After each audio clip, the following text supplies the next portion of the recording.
Funding for this program is provided by. Additional funding provided by.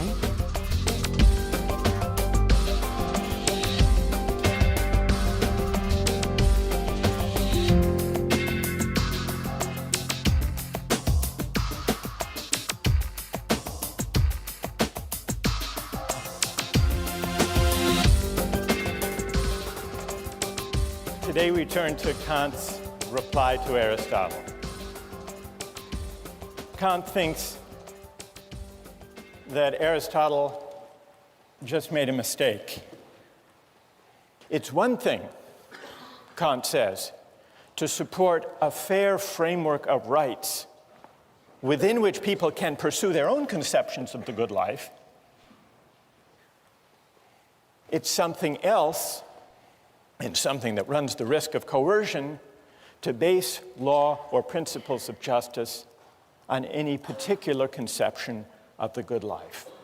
You remember Aristotle says, in order to investigate the ideal constitution, we have first to figure out the best way to live.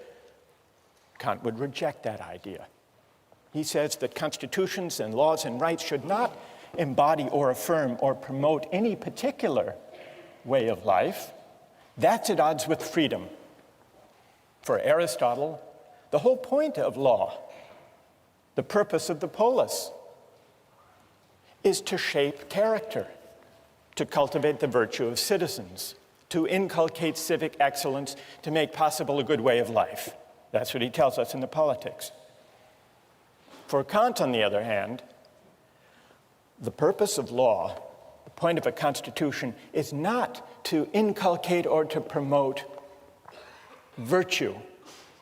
It's to set up a fair framework of rights within which citizens may be free to pursue their own conceptions of the good for themselves.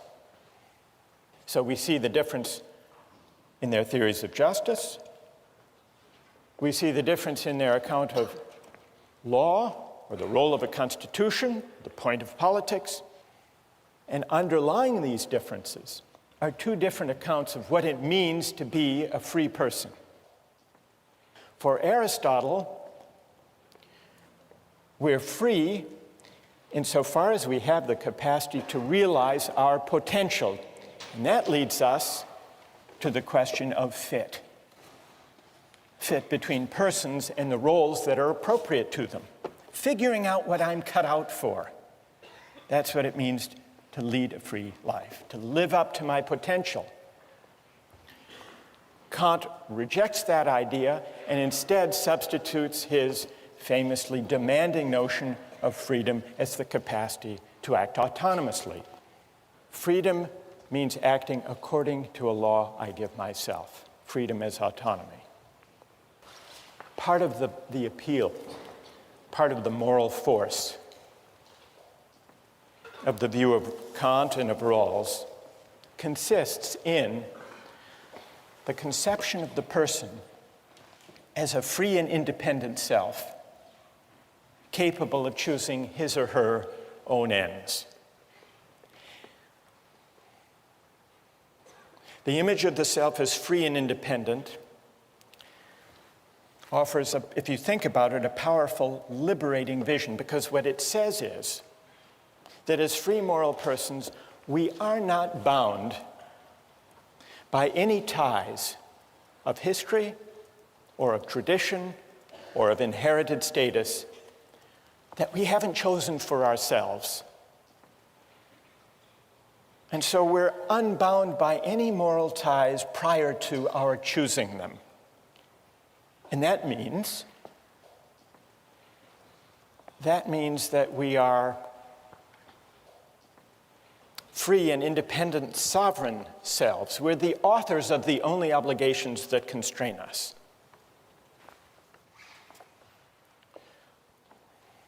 The communitarian critics of Kantian and Rawlsian liberalism acknowledge that there is something powerful and inspiring in that account of freedom, the free, independent choosing self. But they argue it misses something. It misses a whole dimension of moral life and even political life. It can't make sense of our moral experience because it can't account for certain moral and political obligations that we commonly recognize and even prize.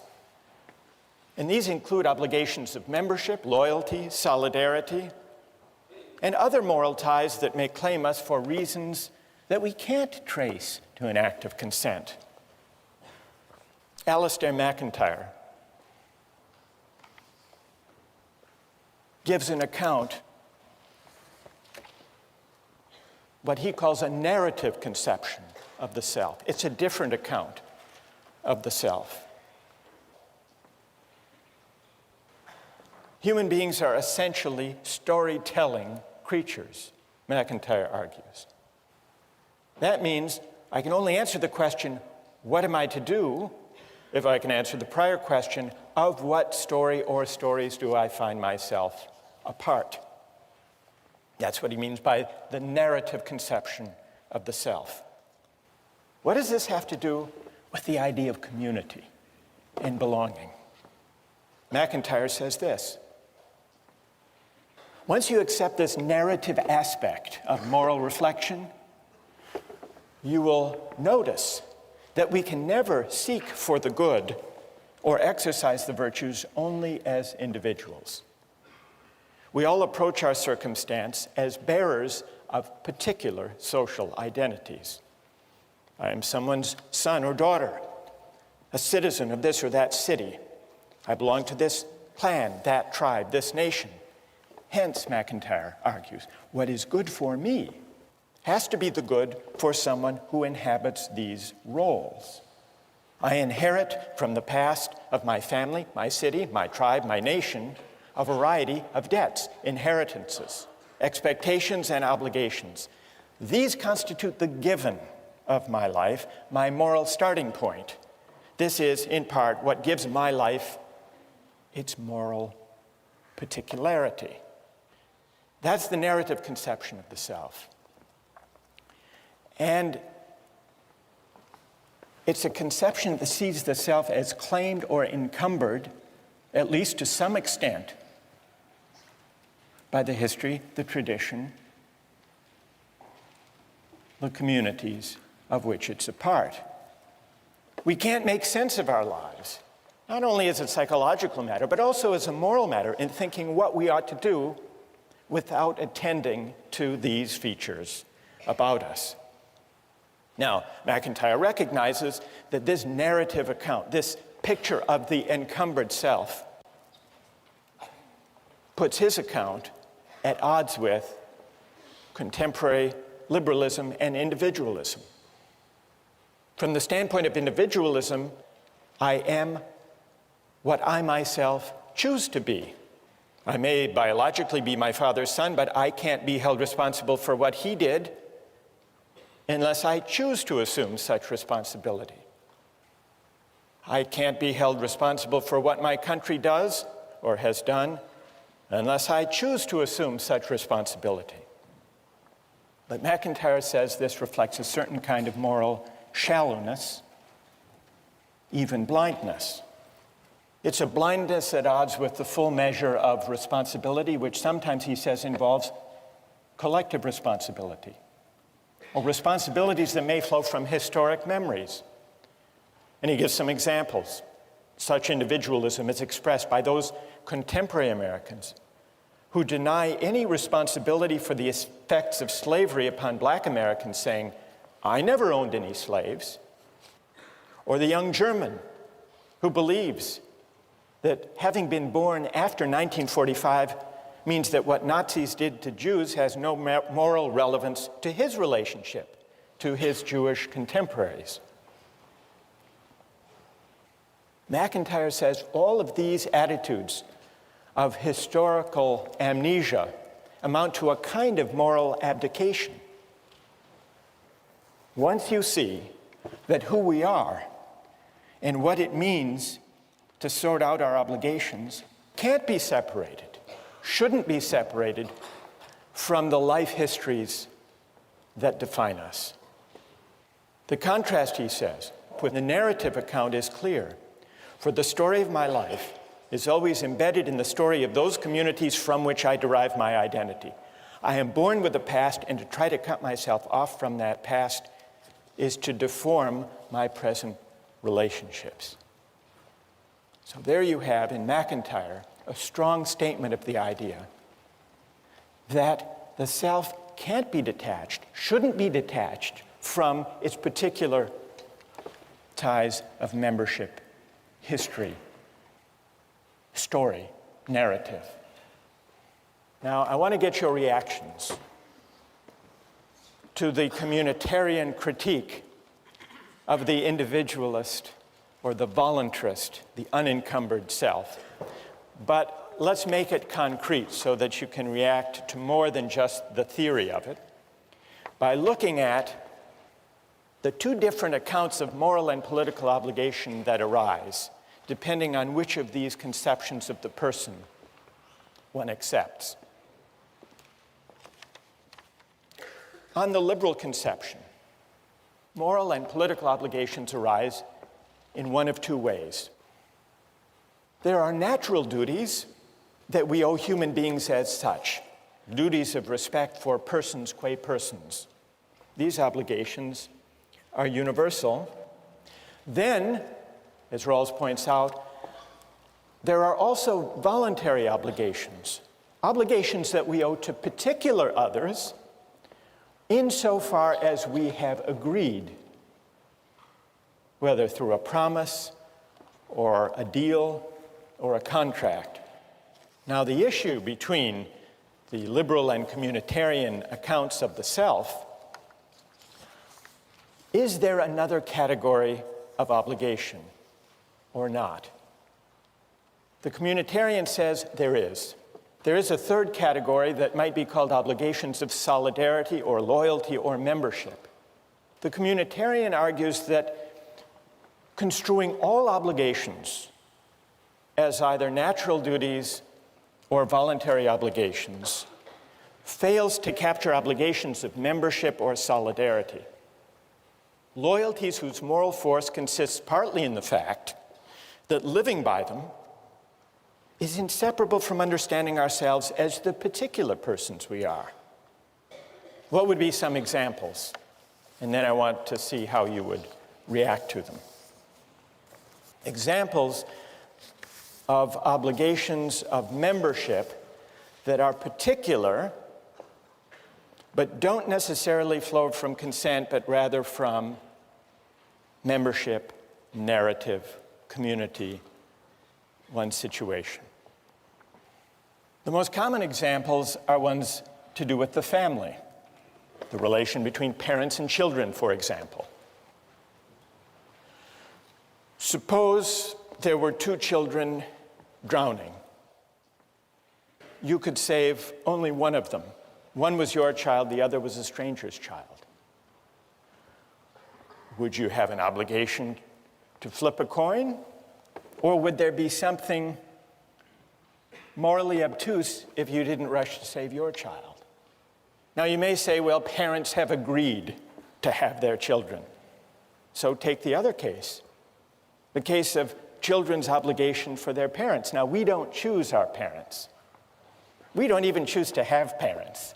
There is that asymmetry. And yet, consider two aging parents, one of them yours, the other a stranger's. Doesn't it make moral sense to think that you have a greater obligation to look after your aged parent than to flip a coin or to help the strangers? Now, is this traceable to consent? Not likely. Or take a couple of political examples. During World War II, French resistance pilots flew bombing raids over occupied France. One day, one of the pilots received his targets and noticed that the village he was being asked to bomb was his home village. He refused, not disputing that it was as necessary as the target he bombed yesterday. He refused on the ground that he couldn't bring himself. It would be a special moral crime for him to bomb his people even in a cause that he supported, the cause of liberating France. Now, do we admire that? If we do, the communitarian argues, it's because we do recognize obligations of solidarity. Take another example. Some years ago, there was a famine in Ethiopia. Hundreds of thousands of people were starving. The Israeli government organized an airlift to rescue Ethiopian Jews. They didn't have the capacity to rescue everyone in Ethiopia. They rescued several hundred Ethiopian Jews. Now, what's your moral assessment? Is that a kind of morally troubling partiality, a kind of prejudice? Or, as the Israeli government thought, is there a special obligation of solidarity that this airlift properly responded to? Well, that takes us to the broader question of patriotism. What, morally speaking, is to be said for patriotism? There are two towns named Franklin. One is Franklin, Texas, and the other is just across the Rio Grande River, Franklin, Mexico. What is the moral significance of national boundaries? Why is it, or is it the case, that we as Americans have a greater responsibility for the health and the education and the welfare and public provision for people who live in Franklin, Texas, than equally needy people just across the river living in Franklin, Mexico? According to the communitarian account, membership does matter. And the reason patriotism is at least potentially a virtue is that it is an expression of the obligations of citizenship. How many are sympathetic to the idea that there is this third category of obligation, the obligations of solidarity or membership? How many are sympathetic to that idea? And how many are critical of that idea? How many think all obligations can be accounted for in the first two ways? All right, let's hear from the critics of the communitarian idea first. Yes?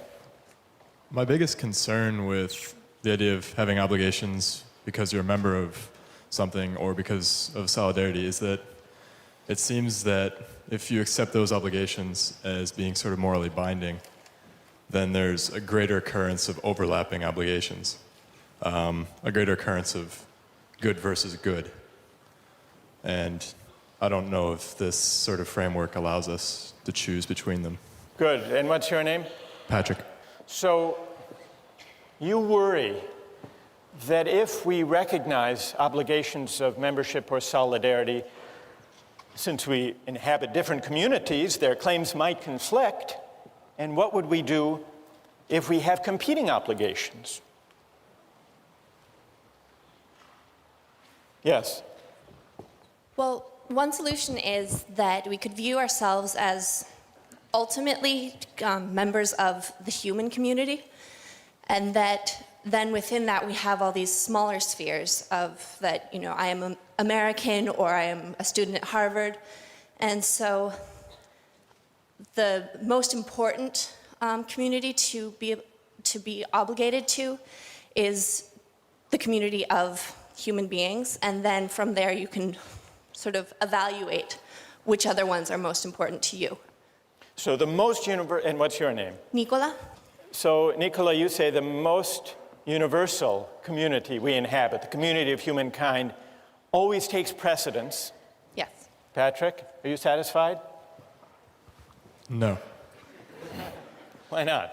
It seems rather arbitrary that we should choose the universal obligation over the more specific obligation. I might also say that I should be obligated first to the most specific of my obligations. For instance, take my family as a small unit of solidarity. Perhaps I should be first obligated to that unit, and then perhaps to the unit of my town, and then my country, and then the human race. Good, thank you. I want to hear from another critic of the communitarian view, we have the objection, well, what if goods collide? Who objects to the whole idea of it? Who sees patriotism as just a kind of prejudice that ideally we should overcome? Yes? Patriotism reflects a community membership. That's a given. I think the problem is that whereas some memberships are natural narratives, the narrative of citizenship is a constructed one, and I think a false one. Because as the river is just a historical accident, it makes no sense that because the lottery of birth threw me into the United States as opposed to Mexico, that that's the membership that I should be a part of. Good. And what's your name? Elizabeth. Elizabeth. Who has a reply? Yes. I think in general, we have to ask, where do our moral obligations arise from anyway? And I think basically there'd be two places from which they could arise. One would be kin, and another one would be reciprocity. And the closer you are associated to other people, there's a natural reciprocity there in terms of having interactions with those people. You interact with the neighbors on your street, with the other people in your country through economic arrangements. But I don't know, and you don't know those people in Franklin, Texas, any more than you know the people in Franklin, Mexico, do you? Presumably, you're naturally more connected with the people in your own country in terms of interaction and trade than you are with people in other countries. Good. Who else? Well, go ahead. Yeah, I think that a lot of the basis for patriotism can be compared to like school spirit or even house spirit that we see here, where freshmen are sorted into houses and then within a day they have developed some sort of attachment or pride associated with that house. And so I think that we can probably draw a distinction between a moral obligation for communitarian beliefs and sort of just a sentimental, emotional attachment. Good. Wait, stay there. What's your name? Rena.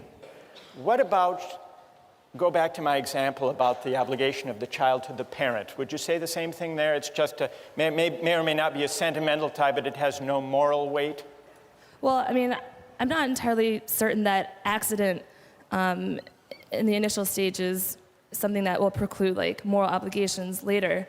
So, you know, just because we were randomly sorted into a house or just because we don't choose who our parents are or what country we're born into doesn't necessarily mean that we won't like develop an obligation based on some type of benefit, I guess, which is sort of shaky. So your obligation to your aged parent that's greater than to aged parents around the world is only because and insofar as you're repaying a benefit that your parent gave you when you were growing up?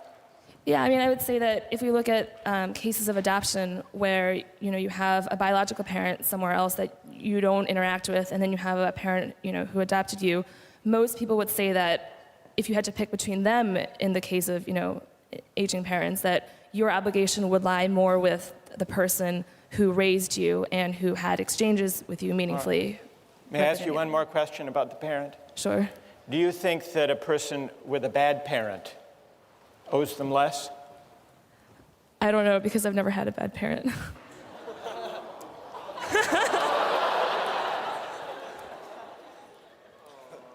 I think that's a good place to end. Thank you. We'll continue with this next time. Thank you.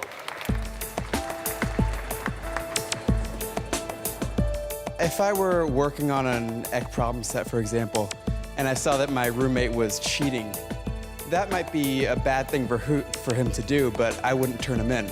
You would not turn him in? I wouldn't turn him in, and I think that, I would argue that's the right thing to do because of my obligation to him, you know. You don't have a duty to tell the truth? To report someone who cheated?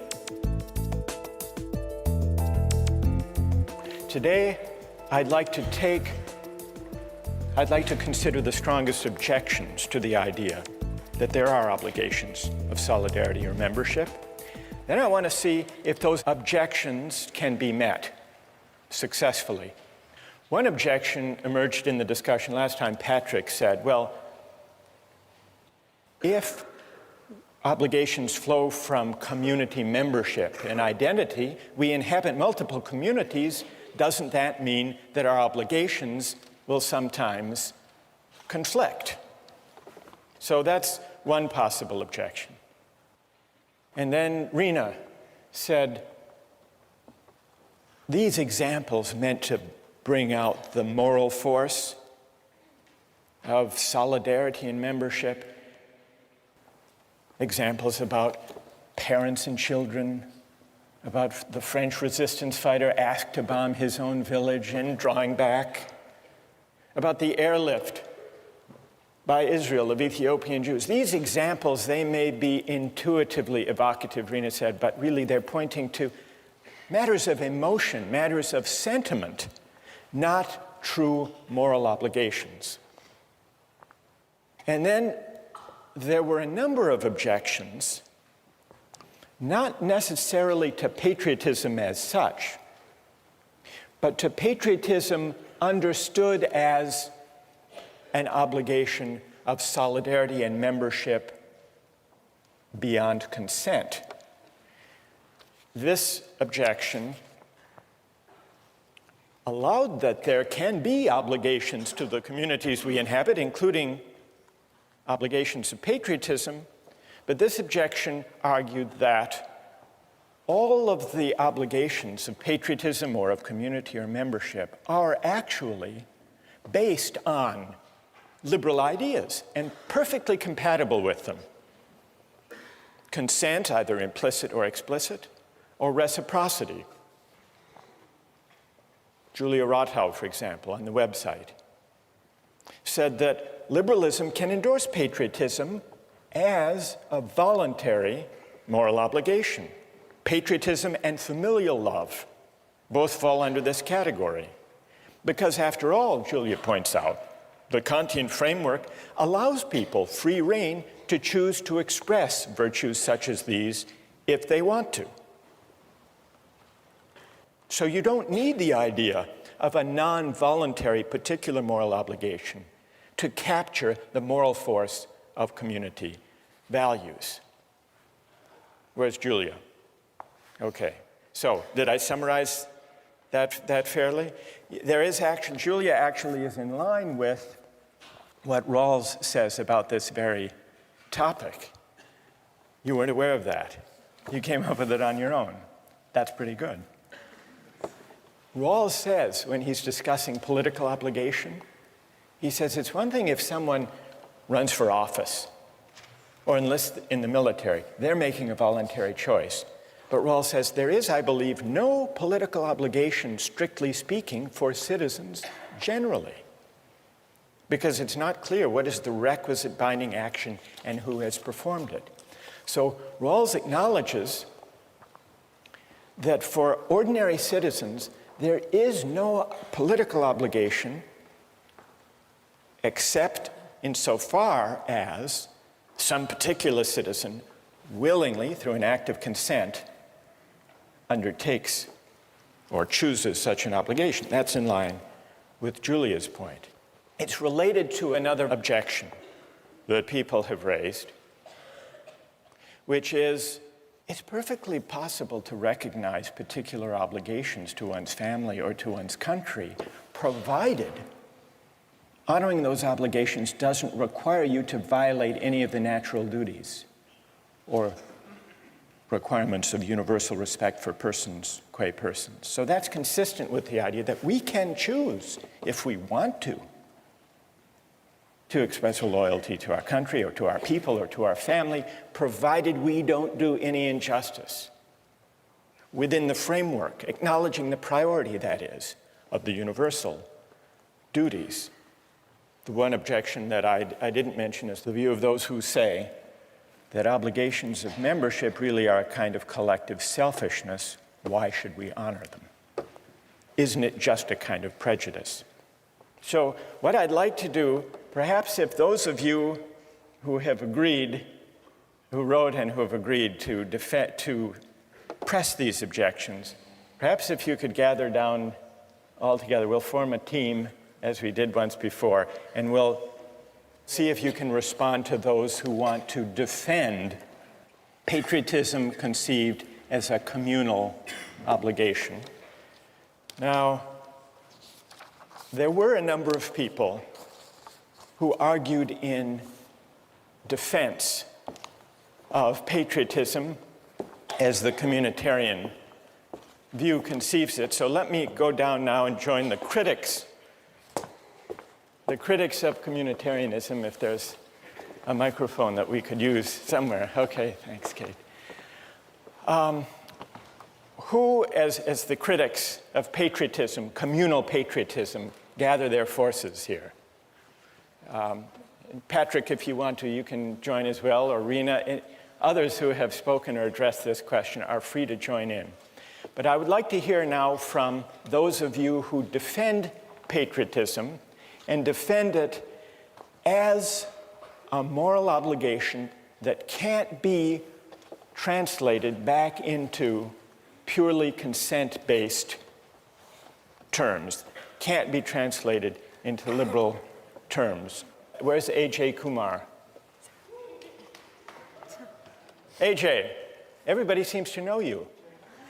All right, let's hear from AJ.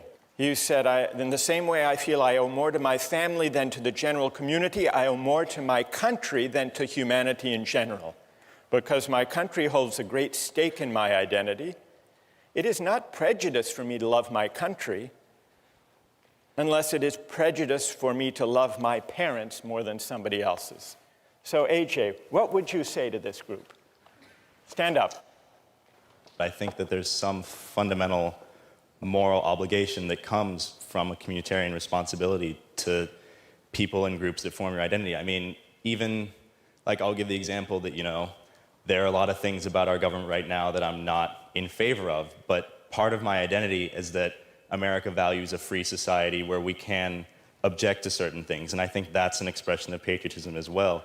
And I go back to the parent example, or even at Harvard, I think, I owe more to my roommates because they make up my identity than I do to the Harvard community as a whole. And I think that applies to our country because there are certain things that growing up here, yes, we can't choose it, we can't choose our parents, things like that, but it makes up part of our identity. Okay, who would like to take that on? Ike? Yeah, about the obligation to others simply by virtue of being in being influenced by them. I'm a German citizen, and if I had been born 80 years earlier, then I would have been a citizen of Nazi Germany. And for some reason, I just don't think that I would have to feel obligated towards Germany because I had benefited from actions of Nazis. I mean, I guess my response to that would be you have hundreds of thousands of protesters in the United States right now who hold up signs that say peace is patriotic. And I'm sure there are people in this room who don't agree with that. I personally do. And I would say that they're strongly objecting to basically everything the Bush administration is doing right now, but they still consider themselves loving their country because they're furthering the cause of what they see as best for the country. And I tend to agree with that as a patriotic movement. Well, but how's that then? How do you still favor your country? How's that still patriotic? I mean, isn't that more a sentimental attachment? Where's the obligation there? Yeah, not to bring this back to John Locke, but I'd like to bring this back to John Locke. So, I mean, in his conception of when people join society, there's still some outlet. Like if you're not satisfied with your society, you do have a means of exit. Even though we had a lot of concerns about how you're born in and it's not very feasible, he still provides that option. If we want to say that your obligation to society is a moral one, that means that prior to knowing exactly what that society is going to be like or what your position is going to be in that society, that means that you have a binding obligation to like a completely unknown body that could be, completely foreign to all of your personal beliefs or, what you would hold to be Do you correct. think that kind of communal obligation or patriotism means writing the community a blank moral check? Basically, yeah. Like, I think that we can, I think it's reasonable to say that as you grow and as you develop within that community, that you acquire some type of obligation based on reciprocity. But to say that you have a moral obligation, I think, requires a stronger justification. Who else? Anyone else like to address that? I guess we could say that you could argue that you're morally obliged to society by the fact that there is this reciprocity. I think it's the idea that we participate in society, we pay our taxes, we vote. This is why we could say that we owe something to society. But beyond that, I don't think there's anything inherent in the fact that we are members of the society itself that we owe it anything. I think insofar as the society gives us something, gives us protection, safety, security, then we owe the society something, but nothing beyond what we give the society. Who wants to take that on? Rahul? I don't think we give the community a blank moral check in that sense. I think we only give it a blank moral check when we abdicate our sense of civic responsibility and when we say that the debate doesn't matter because patriotism is a vice. I think that patriotism is important because it gives us a sense of community, a sense of common civic virtue that we can engage in the issues. Even if you don't agree with the way the government is acting, you can still love your country and hate the way it's acting. And I think because out of that love of country, you can debate with other people and have respect for their views, but still engage in the debate. If you just say that, patriotism is a vice, you drop out of that debate and you cede the ground to people who are more fundamentalist, who have a stronger view, and who may coerce the community. Instead, we should engage the other members of the community on that same moral ground. Well, now what we hear from AJ and Rahul is a very pluralistic, argumentative, critically minded patriotism, whereas what we hear from Ike and the critics of patriotism here is the worry that to take patriotic obligation in a communal way, seriously, involves a kind of loyalty that doesn't let us just pick and choose among the beliefs or actions or practices of our country. What's left of loyalty if all we're talking about, AJ and Rahul, if all we're talking about is loyalty to principles of justice that may happen to be embodied in our community or not, as the case may be, and if not, then we can reject its course. I don't know, I've sort of given a reply. I got carried away, I'm sorry. Who would like? Go ahead, Julia. Yeah, I think that patriotism, you need to define what that is. It sounds like, you would normally think that we were given a more weak definition here of patriotism amongst us, but it almost sounds like your definition is merely to have some sort of civic involvement in debating within your society. And I think that kind of undermines maybe some of the moral worth of patriotism as a virtue as well. I think if you can consent to a stronger form of patriotism if you want, that's a stronger, moral obligation than even what you're suggesting. What we really need to sharpen the issue is an example from the defenders of communitarianism of a case where loyalty can actually compete with and possibly outweigh universal principles of justice. Isn't that's the test they really need to meet, isn't it? All right, so that's the test you need to meet, or any among you who would like to defend obligations of membership or solidarity independent of ones that happen to embody just principles. Who has an example of a kind of loyalty that can and should compete with universal moral claims, respect for persons? Go ahead. If I were working on an EC problem set, for example, and I saw that my roommate was cheating, that might be a bad thing for him to do, but I wouldn't turn him in. You would not turn him in? I wouldn't turn him in, and I think that I would argue that's the right thing to do because of my obligation to him.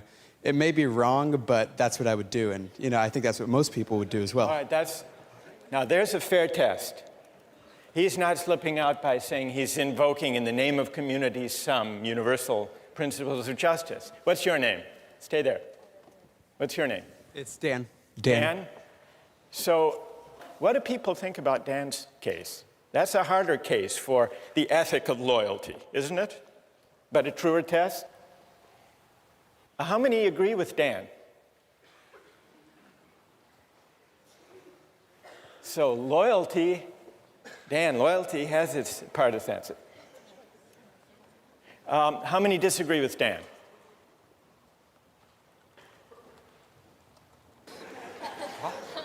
Peggy. Oh, well, I agree with Dan, but I agree that it's a choice that we make, but it's not necessarily right or wrong. I mean, I'm agreeing that I'm going to make the wrong choice because I'm going to choose my roommate, but I also recognize that that choice isn't morally right. So you're still translating even Dan's loyalty. You're saying, well, that's a matter of choice. But what's the right thing to do? Most people put up their hands saying, Dan would be right to stand by his roommate and not turn him in.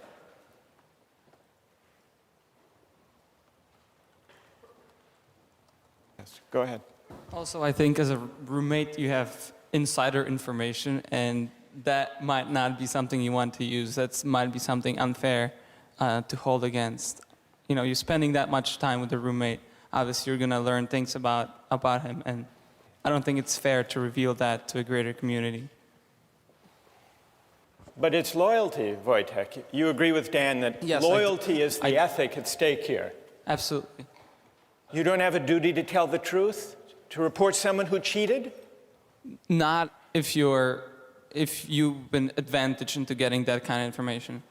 Before our critics of patriotism leave, I want to give you another version, a more public example of what I guess we should call it Dan's dilemma. Dan's dilemma of loyalty. And I want to get the reaction of people to this. This came up a few years ago in Massachusetts. Does anyone know who this man is? Billy Bulger, that's right. Who is Billy Bulger? He was president of the Massachusetts State Senate for many years, one of the most powerful politicians in Massachusetts. And then he became president of the University of Massachusetts. Now, Billy Bulger, did you hear the story about him that bears on Dan's dilemma? Billy Bulger has a brother named Whitey Bulger. And this is Whitey Bulger. His brother Whitey is on the FBI's most wanted list, alleged to be a notorious gang leader in Boston, responsible for many murders, and now a fugitive from justice. But when the U.S. attorney, they called Billy Bulger, then the president of the University of Massachusetts, before the grand jury and wanted information on the whereabouts of his brother, this fugitive, and he refused to give it. The U.S. attorney said, just to be clear, Mr. Bulger, you feel more loyalty to your brother than to the people of the Commonwealth of Massachusetts? And here's what Billy Bulger said. I never thought of it that way, but I do have a loyalty to my brother. I care about him. I hope that I'm never helpful to anyone against him. I don't have an obligation to help anyone catch my brother. Dan, you would agree? How many would agree with the position of Billy Bulger? Let me give one other example, and then we'll let the critics reply, the critics of loyalty, as we'll describe it. Here's an even more fateful example from a figure in American history, Robert E. Lee. Now, Robert E. Lee, on the eve of the Civil War, was an officer of the Union Army. He opposed secession, in fact, regarded it as treason. When war loomed, Lincoln offered Lee to be the commanding general of the Union Army. And Lee refused, and he described in a letter to his sons why he refused. With all my devotion to the Union, he wrote, I have not been able to make up my mind to raise my hand against my relatives, my children, my home, by which he meant Virginia. The Union is dissolved. I shall return to my native state and share the miseries of my people, save in her defense. I will draw my sword no more. Now, here's a real test, Dan, for your principle of loyalty. Because here, is the cause of the war against, not only to save the Union, but against slavery. And Lee is going to fight for Virginia, even though he doesn't share the desire of the southern states to secede. Now, the communitarian would say there is something admirable in that. Whether or not the decision was ultimately right, there's something admirable. And the communitarian would say, we can't even make sense. Rena, we can't make sense of Lee's dilemma as a moral dilemma unless we acknowledge that the claim of loyalty arising from his sense of narrative of who he is a moral, not just sentimental, emotional tug. All right, who would like to respond to Dan's loyalty, to Billy Bulger's loyalty, or to Robert E. Lee's loyalty to Virginia? What do you say, Julia?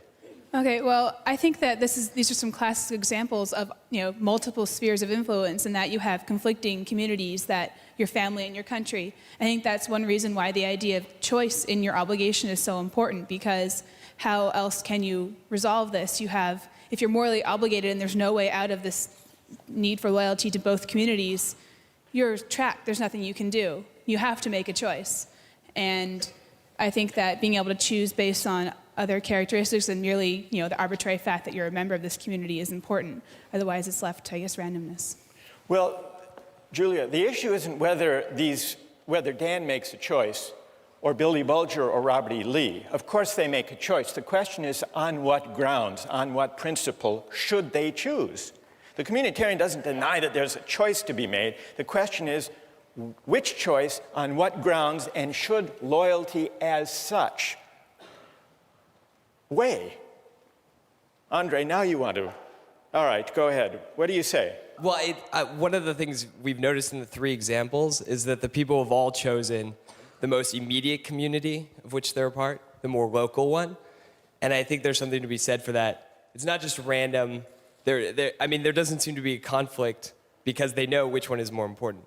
And it's their family over the Ec 10 class, their state over their country, and their family over the Commonwealth of Massachusetts. So I think that's the answer to which is more important. You think that the local, the more particular is always the weightier morally, Andre? Well, there seems to be a trend in the three cases. I would agree with that, I think. And I think most of us would agree that your family takes precedence over the United States, perhaps. Which is why you go with Dan. Dan, yes. Loyalty to the roommate over Ec 10 and the truth. Yeah, exactly. I would, because, truth-telling, not the truth of Ec 10. Yes. All right, so we understand. Yes. But on the same example, in terms of family, you had cases in the Civil War where brother was pitted against brother on both sides of the war, where they chose country instead of family. So I think the exact same war shows that different people have different means of making these choices, and that there is no one set of values or one set of morality that communitarians can stick to. And personally, I think that's the biggest problem with communitarians, that we don't have one set of standard moral obligations. And tell me your name. Samantha? So Samantha, you agree with Patrick's point the other day, that there may be, if we allow obligations to be defined by community identification or membership, they may conflict, they may overlap, they may compete, and there is no clear principle. Andre says there's a clear principle, the most particular. The other day, Nicola, who is sitting over here, where's Nicola, said, the most universal. You're saying, Samantha, the scale of the community as such can't be the decisive moral factor. So there has to be some other moral judgment. All right, let's let our critics of communal patriotism, let's express our appreciation and thank them for their having stood up and responded to these arguments, defined the issue. Let's turn to the implications for justice of the positions that we've heard discussed here. One of the worries underlying these multiple objections to the idea of loyalty or membership as having independent moral weight is that it seems to argue that there is no way of finding principles of justice that are detached from conceptions of the good life as they may be lived in any particular community. Suppose the communitarian argument is right. Suppose the priority of the right over the good can't be sustained. Suppose instead that justice and rights unavoidably are bound up with conceptions of the good. Does that mean that justice is simply a creature of convention, of the values that happen to prevail in any given community at any given time? One of the writings we have among the communitarian critics is by Michael Walzer. He draws the implications of justice this way. Justice is relative to social meanings. A given society is just if its substantive life is lived in a certain way, in a way that is faithful to the shared understandings of the members. So Walzer's account seems to bear out the worry that if we can't find independent principles of justice, independent, that is, from conceptions of the good that prevail in any given community, that we're simply left with justice being a matter of fidelity or faithfulness to the shared understandings or values or conventions that prevail in any given society at any given time. But is that an adequate way of thinking about justice?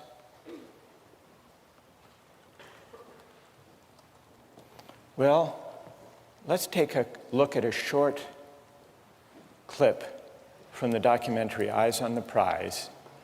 It goes back in the 1950s in the South. Here are some situated American Southerners who believe in the tradition, in the shared understandings of segregation. Listen to the arguments they make about loyalty and tradition, and see if they don't make you uneasy about tying arguments about justice to the shared understandings or traditions that prevail in any given society at the moment. Let's run the clip. This land is composed of two different cultures, a white culture and a colored culture, and I've lived close to them all my life.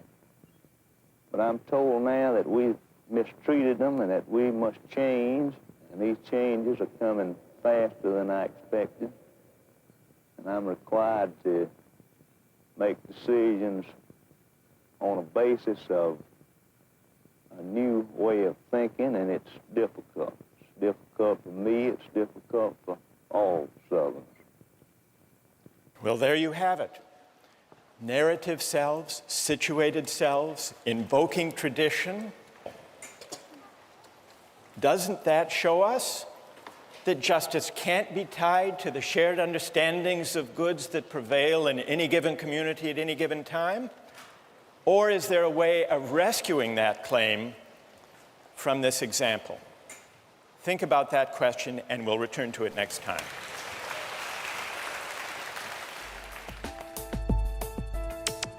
Don't miss the chance to interact online with other viewers of Justice.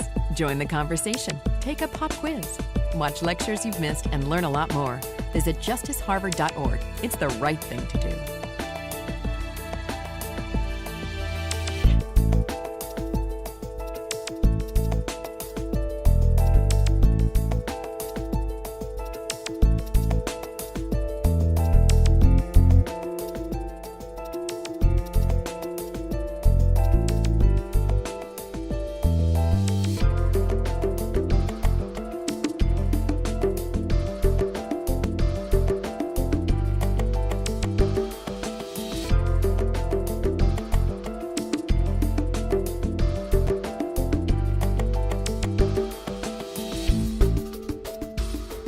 Funding for this program is provided by... Additional funding provided by